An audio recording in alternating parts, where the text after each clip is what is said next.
Glória a Deus, que bênção, irmãos. Abra a tua Bíblia comigo em Hebreus, no capítulo 10. Hebreus, capítulo 10. Eu quero ler com você a partir do versículo 23. Hebreus 10, 23. Diz assim: guardemos firme a confissão da esperança sem vacilar, pois quem fez a promessa é fiel. Cuidemos também de nos animar uns aos outros no amor e na prática de boas obras. Não deixemos de nos congregar, como é costume de alguns. Pelo contrário, façamos admoestações, ainda mais agora que vocês veem que o dia se aproxima. Amém? Glória a Deus. Que manhã maravilhosa que vamos ter, irmãos. Já estamos tendo, na verdade, para sermos edificados pela palavra, pelo Espírito. E a mensagem que eu quero trazer hoje pela manhã, ou à tarde, à noite, eu não sei em que fuso horário você está aí, né? Para você, é sobre a importância de congregar. Eu sou pastor, mas é só coincidência, tá bom? Antes de ser pastor, eu sou crente. Amém? Mas é interessante aqui, Hebreus, falar sobre isso, né? Pessoas que já estavam naquela época tendo esse costume de não congregar. E aqui ele escreve para esses irmãos, e a gente vai falar já já mais sobre esse texto aqui. Mas o que me trouxe um desejo também de falar sobre isso hoje, irmãos, na semana passada, ou alguns dias atrás, eu estava vendo alguns vídeos no YouTube, né, e eu vi dois artistas diferentes, né, pessoas influentes no Brasil, sendo entrevistados sobre a espiritualidade deles, sobre a religião deles, e os dois tiveram uma resposta bem parecida, em entrevistas diferentes, momentos diferentes, mas respostas parecidas, onde eles diziam assim: olha, eu não me considero uma pessoa religiosa, mas uma pessoa espiritual. E isso parece uma frase muito bonita, né? Mas por trás do que eles estavam dizendo assim: eu faço a minha própria religião. Eu não preciso de uma igreja, eu não preciso de um pastor, eu não preciso de instruções dadas por ninguém. Eu faço o que eu acho que faço para agradar a Deus. Eu creio em Deus e eu faço aquilo que eu penso que Ele quer que eu faça. Isso é muito perigoso, irmãos. Isso é muito perigoso. E, sabe, pode parecer uma coisa nova, mas isso já está acontecendo desde que a igreja começou, desde que Jesus começou a pregar e ensinar sobre o Evangelho, sobre a nova aliança. Mas nesses últimos tempos a gente tem visto muito disso se intensificando nos nossos dias. Pessoas tentando criar os seus próprios princípios, a sua própria conduta, a sua própria maneira de viver. Foi cunhado um termo dos desigrejados, né, que é muito usado por aí. Pessoas que acham que não precisam de igreja, não precisa de ninguém dizendo a eles o que é a vontade de Deus ou não, o que é certo, o que é errado, né? Porque, afinal de contas, congregar deve ser uma invenção dos pastores. Da mesma forma como santidade, da mesma forma como dízimo, da mesma forma como outros princípios que eles não querem seguir, eles colocam na conta de alguém que inventou isso e que provavelmente não veio de Deus. Porque as pessoas têm se decepcionado com o comportamento de alguns pastores, alguns ministros por aí, e colocado nisso uma desculpa de não seguir os princípios da palavra de Deus. Mas sabe que a gente não pode combater um extremo empurrando as pessoas para outro extremo? A gente não pode fazer isso. Não é porque alguns pastores usaram o dinheiro de forma errada que a gente agora vai dizer que dízimo não é mais bíblico. Não é porque algumas igrejas têm decepcionado algumas pessoas que a gente vai dizer que congregar não é mais de Deus. Não, irmãos, não foi um homem, não foi um pastor, não foi Lutero, não foi a igreja católica que inventou a igreja, que inventou congregar. Isso vem da palavra. Amém, amém. Aleluia. Que a gente não pode viver baseando a nossa vida na nossa opinião ou na opinião das pessoas. Não sou eu que decido as instruções ou os princípios que eu vou seguir. Porque Jesus não disse assim: se você me ama, você vai se sentir bem com o que você quer fazer. Não, Ele disse: se você me ama, você vai guardar os meus mandamentos. Amém? Temos que seguir os mandamentos, porque Jesus deixou uma maneira certa de viver. Não podemos viver nem pela maioria, irmãos, porque na Bíblia, muitas vezes a maioria estava contrária à palavra e à vontade de Deus. Mas a gente tem que seguir o que a palavra de Deus fala. Voltando para esse texto de Hebreus capítulo 10, é interessante, essa carta ela foi escrita no tempo de muita perseguição. Muitos estudiosos entendem que essa carta foi escrita a judeus que tinham se convertido e que moravam provavelmente em Roma, próximo a Roma, na Itália, e estavam sofrendo grande perseguição. Desde 64 depois de Cristo, Nero tinha iniciado uma grande perseguição aos crentes. Crentes estavam sendo mortos, perseguidos em todo o Império Romano, e não estava sendo diferente com esses judeus. Mas na carta, o escritor, eu acredito que foi Paulo, a gente não tem certeza, mas o escritor disse, olha, não deixe de congregar, porque o povo estava querendo era ficar em casa escondido. O povo estava querendo era ficar oculto das autoridades, porque estava tendo uma grande perseguição, mas mesmo debaixo de uma grande perseguição, o escritor diz, saia de casa e vá se juntar com outros crentes. Para que vocês possam se animar uns aos outros, para que vocês possam se estimular à prática do amor, de boas obras, porque isso a gente não consegue sozinho, irmão. Aleluia. A gente precisa congregar, diga comigo, eu preciso congregar. Coloca aí no chat do YouTube também, eu preciso congregar. Amém? Vamos criar uma base aqui para o que a gente está falando, irmãos, porque, como eu te disse, congregar, igreja, não é uma invenção humana, não é uma coisa moderna, não foi algo na Reforma Protestante, nem da Igreja Católica, mas desde Atos, no capítulo 2, a gente já vê os discípulos se reunindo com as pessoas que estavam se convertendo. Irmãos, os discípulos eram judeus, e eles não entendiam o cristianismo como uma revolução ao judaísmo, não, mas como uma evolução natural. Afinal de contas, Jesus veio para cumprir as promessas que haviam sido dadas no Velho Testamento. E agora eles estavam tentando ressignificar o que eles faziam com o Evangelho, com a nova aliança. E essa prática, esse costume de se reunir nas sinagogas era algo que eles faziam desde criança. Desde criança eles se juntavam para cantar louvores a Deus, para falar das Escrituras, para pregar e ensinar uns aos outros, para terem momento de comunhão. Então eles estavam agora entendendo, olha, a gente precisa continuar nos reunindo agora, mas para falar de Jesus. Para falar dessa nova aliança que foi estabelecida. E de fato Jesus, ele não veio para falar mal das sinagogas, nem dessas reuniões que aconteciam. Pelo contrário, quando a gente vai estudar os evangelhos, e eu fiquei muito surpreso a primeira vez que eu estudei sobre isso, porque sempre que eu pensava em Jesus pregando, na maioria das vezes, eu imaginava Jesus ao ar livre, no deserto, numa praia, em um lugar assim. Mas você já parou para ver, irmãos, que nos evangelhos, na maioria das vezes em que Jesus estava ensinando, ele está dentro de uma sinagoga? O Evangelho fala muito mais sobre Jesus ensinando dentro das sinagogas do que fora. Pode parecer uma surpresa para você, mas a Bíblia diz que ele percorreu várias e várias sinagogas na Galileia, na Judeia, dentro de Jerusalém. Ele ensinava nas sinagogas, ele curava dentro das sinagogas. Em Marcos capítulo 3, fala ele curando uma pessoa dentro da sinagoga. De fato, em Lucas capítulo 4, quando fala do início do seu ministério, diz que ele tinha o costume de ir para a sinagoga todos os sábados, para se reunir com o seu povo e estudar as Escrituras. E com esse costume, ele andava pelas sinagogas. Quando ele foi preso em João capítulo 18, diante do sumo sacerdote Anás, ele diz assim, olha, eu tenho falado francamente ao mundo e sempre ensinei, tanto nas sinagogas como no templo, onde todos os judeus se reúnem, e não fiz segredo em nada. Jesus disse, eu sempre estou ensinando ao povo onde eles estão se reunindo. Jesus não tinha problema com as reuniões, irmãos.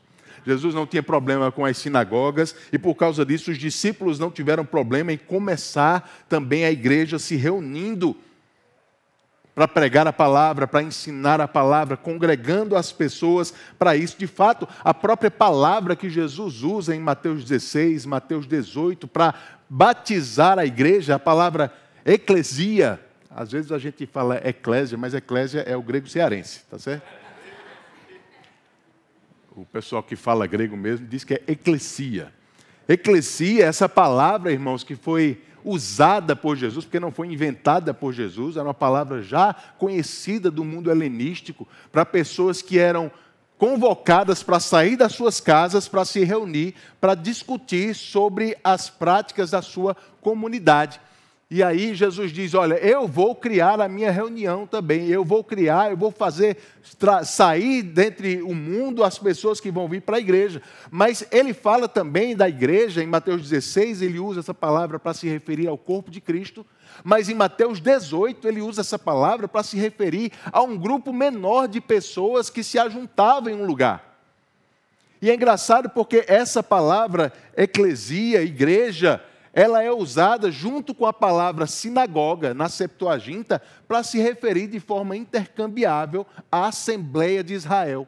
Então, sempre que o Velho Testamento falava sobre assembleia, reunião, ou usava sinagoga, ou usava igreja, eram as duas palavras, e o Novo Testamento faz o mesmo uso. Aqui em Hebreus 10, por exemplo, no versículo 25, a palavra que a gente leu, não deixe de congregar, é a palavra epissinagoga. Se reunir.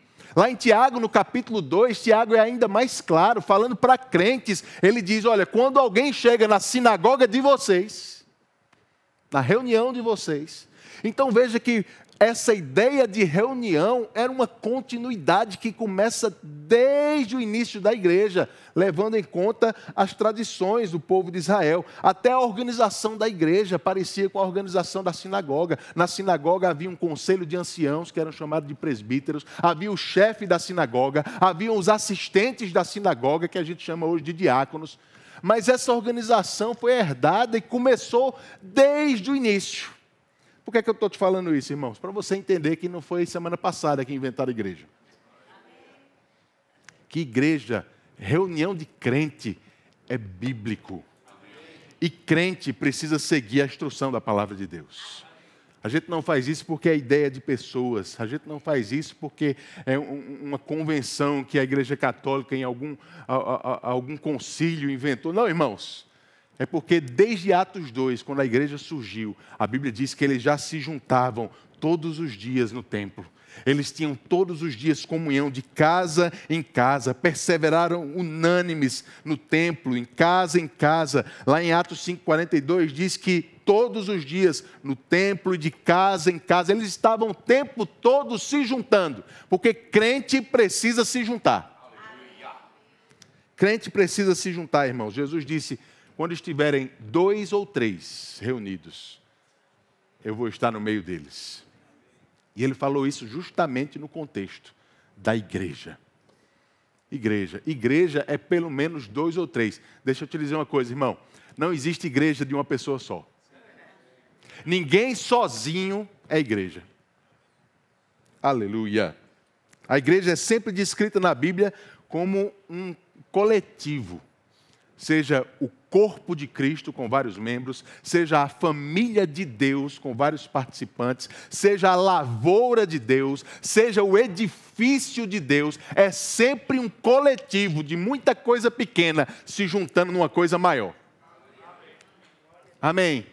Isso é igreja, irmãos. E cada reunião, eu sei que a gente usa esse termo como Jesus usou para o corpo de Cristo, mas cada reunião local que havia nas cidades, que havia nas casas, desde a igreja primitiva, era também chamada de uma igreja. A igreja em Jerusalém, a igreja em Antioquia, a igreja em Corinto, a igreja em Tessalonicense, a igreja na casa de Filemon, a igreja na casa de Áquila. Toda reunião de crente era chamada de uma igreja. Crente não pode se isolar, irmão. Crente precisa de uma igreja. Diga, eu preciso de uma igreja. Escreva aí no chat, eu preciso de uma igreja. Crente precisa de igreja, irmão. Quem se isola, a palavra diz, procura apenas os seus próprios interesses. Mas nós não vivemos isolados, nós vivemos para nos reunir. Salmos capítulo 92. Diz que o justo, porém, florescerão como palmeiras e crescerão como os cedros do Líbano, pois estão plantados na casa do Senhor. Tem algum justo aqui? Amém. A palavra diz que o justo vai florescer quando estiver plantado plantado na casa do Senhor, mesmo na velhice, produzirá frutos e continuarão verdejantes e cheios de vida, porque estão plantados na casa do Senhor. Precisamos estar plantados em uma igreja, irmãos. Precisamos estar pertencentes. Ei, você frequenta uma igreja ou você pertence a uma igreja? Precisamos estar plantados numa comunidade, num lugar onde nós nos reunimos para ouvir a palavra, para sermos instruídos uns pelos outros, para sermos liderados, pastoreados, para servir uns aos outros. Precisamos ter um lugar assim, onde a gente se reúne com frequência. Amém? Agora, deixa eu te dizer algo, irmãos. Como um adulto responsável pelas suas próprias práticas, você é guiado pelo Espírito para se plantar na igreja certa, em que Deus te guiar aí. Agora, eu vou te dar um alerta como pai. Quem planta os seus filhos é você. Eles não decidem se vão ou não congregar, para onde vão. Quem tem a responsabilidade de plantar os nossos filhos numa igreja somos nós, mostrando para eles a verdadeira importância de congregar, irmãos. Porque, infelizmente, tem crescido uma geração nova aí que não está entendendo a importância da igreja, que não está valorizando a igreja como deveria. Lá em Juízes, capítulo 2, fala de uma geração que se levanta depois da geração de Josué, que não conhecia o Deus dos seus pais e começou a servir a outros deuses. Nós não podemos deixar que a próxima geração seja uma geração como essa. Precisamos mostrar para os nossos filhos o valor da igreja local. E a gente faz isso com as nossas próprias ações, com o nosso próprio exemplo, irmãos. Deixa eu te perguntar uma coisa. Você tem faltado à igreja por qualquer motivo? Quando os seus filhos, eles imitam o seu comportamento, eles vão valorizar a igreja, eles vão servir ao Senhor. Lembra do que Josué falou? Eu e a minha casa. Uma decisão do pai de família, do cabeça do lar, dizendo: eu e a minha casa serviremos ao Senhor. Quando os seus filhos observam o teu comportamento, eles vão servir ao Senhor ou vão servir ao jogo de futebol? Vão servir aos convites e às programações que chegam no domingo? Irmão, lá em casa não existe domingo, é dia de igreja. Dia da igreja, irmãos. Não existe nada mais importante para fazer no domingo do que ir para a igreja. Nada. Meus filhos têm que aprender isso. E, claro, eu sou pastor, mas você sabe que nem todo domingo eu estou com vontade de ir para a igreja? Me perdoe confessar meu pecado aqui, irmão. Mas você que já cresceu um pouquinho, você já sabe que a gente não faz só o que tem vontade. A gente faz o que precisa ser feito. E querendo ou não, irmãos, eu tenho que mostrar para os meus filhos que eu estou indo para a igreja com alegria de ir para a igreja. Com vontade, eu não vou por obrigação, eu não vou porque eu tenho que estar lá porque eu sou pastor. Não, irmãos, eu vou porque a igreja é um lugar de segurança para a minha família. A igreja é um lugar de crescimento para mim e para você. Amém? É um lugar de crescimento para nós, irmãos. Eu gosto de contar essa história, né? Meu pai, ele tocava no grupo de louvor da igreja por muito tempo.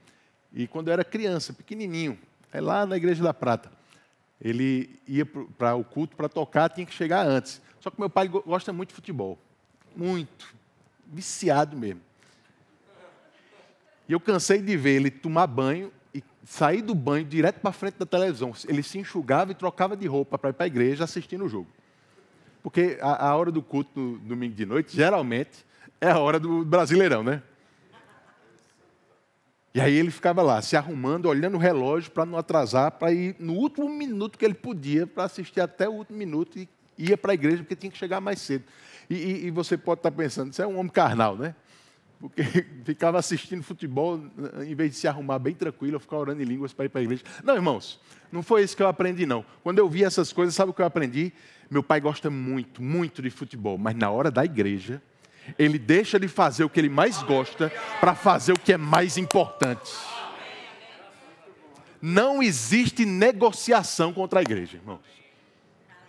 Não existe proposta melhor do que ir para a igreja. É isso que você tem que passar para os seus filhos. É assim que a gente planta os nossos filhos na casa do Senhor, para que eles possam crescer, florescer, frutificar, porque, irmãos, se igreja é um princípio bíblico, se igreja é uma instrução de Jesus para os crentes, não dá para você ser bem-sucedido sem congregar. Não dá para você ser um crente que agrade a Deus sem se reunir com outros crentes na igreja. Afinal de contas, a Bíblia diz que o nosso crescimento o crescimento do corpo é realizado através das suas juntas e articulações. Você já parou para pensar no que é uma articulação? Esse cotovelo, por exemplo, é uma articulação. Só existe articulação, irmãos, quando pelo menos 2 membros se juntam. Membro sozinho não articula nada. Membro sozinho não gera movimento, não gera crescimento. Mas quando eu me junto com você, aí a coisa muda. Quando a gente se reúne no mesmo lugar, 2 ou 3 reunidos no nome dele, crescimento é gerado. Movimento é promovido, irmãos. Pedro diz que Deus deu a cada um de nós dons diferentes para que nós possamos servir uns aos outros com esses dons. O dom que está na minha vida não serve para mim. O dom que está na sua vida não serve para você. Mas quando a gente se junta, aí o negócio explode, irmãos. Porque o que está na minha vida te abençoa, o que está na tua vida me abençoa, e nós promovemos o nosso próprio crescimento. Porque nós somos membros uns dos outros. Tem uma versão que diz, nós pertencemos um ao outro. Você pode dizer para quem está perto de você, diga, eu preciso de você. Você precisa de mim. Pode cantar o resto da música aí, se você quiser também. Aleluia. Paulo diz em 1 Coríntios 14, o que fazer, irmãos? Quando vocês se reúnem, um tem salmo, um tem ensino, outro tem língua, outro tem interpretação, mas isso acontece quando a gente se reúne. Quando a gente se reúne, irmãos, nós vamos usar o que nós temos para abençoar o outro.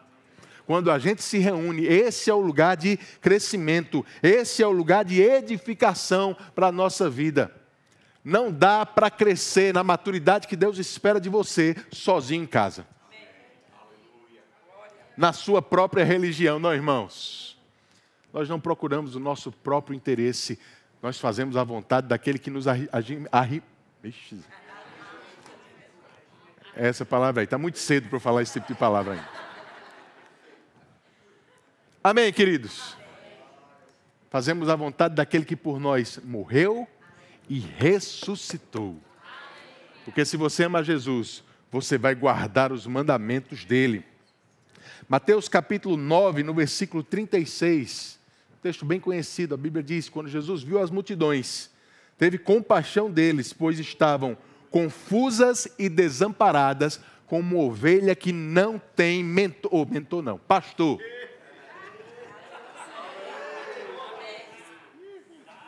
Aleluia. Eu sei que a palavra da moda é mentor, irmão. Não tenho nada contra mentor. Mas você precisa de um pastor. Mentor não é dom ministerial. Não troque pastoreio por mentoria. Você precisa congregar para ter um pastor sobre a sua vida. Alguém que vai estabelecer princípios para você e te ajudar na tua caminhada, no teu crescimento. Alguém que vai te acompanhar, alguém para quem você vai prestar contas da sua vida e ele vai te corrigir quando for necessário. Porque Salmos 23 diz que o Senhor é nosso pastor e nessa ilustração ele fala que o pastor tem uma vara e um cajado. Vara e cajado, 2 instrumentos do pastor. E você precisa entender bem isso. A vara era como um pedaço de pau que o pastor usava como arma, mas não era para bater na ovelha não, porque a ovelha é bicho dócil. A vara era para proteger as ovelhas. É para bater nos lobos, nos animais que vinham contra elas. E o pastor tinha essa vara, que era um pedaço de pau mais curto, que ele batia nos animais que vinham tentar contra as ovelhas. Mas sabe, ele tinha um cajado, que era uma vara maior, com um gancho na ponta. Quando a ovelha estava indo por um caminho muito longe, ou quando estava se perdendo, ele botava aquele cajado no pescoço da ovelha e puxava ela para perto dele. Porque perto dele, ele podia usar a vara para protegê-la. Ovelha que não se submete ao cajado não pode desfrutar da vara.